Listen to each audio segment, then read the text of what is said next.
Dumako naman ho tayo sa balitang regional, sa detalye ng balitang regional. Balita ngayon. Naaresto ng mga otoridad ang itinuturo na top 1 most wanted person sa buong lalawigan ng Leyte. Sa isa nagawang manhunt operation sa barangay poblasyon Tabango, Leyte noong July 14. Mga kabandera, kinilalang sospek sa alias na Armand, 36 anyos, laborer at residente ng naturang barangay. Inaresto siya sa bisa ng 6 na warrant of arrest na inalabas noong July 9, 2026 Ngayon.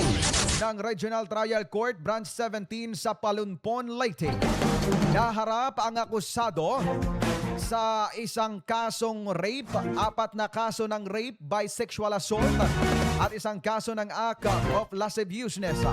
Napawang may kaugnayan sa paglabag sa Republic Act No. 710 o 7610 o Special Protection of Child Against Abuse, Exploitation and Discrimination Act. Ngayon.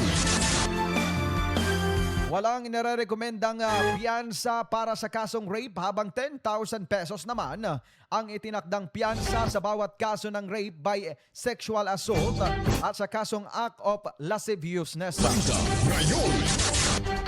Ipinaalam sa akusadong dahilan ng kanyang pagka-aresto at ang kanyang mga karapatang konstitusyonal sa wikang kanyang nauunawaan bago dinala sa Tabango Municipal Police Station para sa dokumentasyon at kakulang disposisyon bago i-turn over sa korte na naglabas ng warrant. Balita ngayon.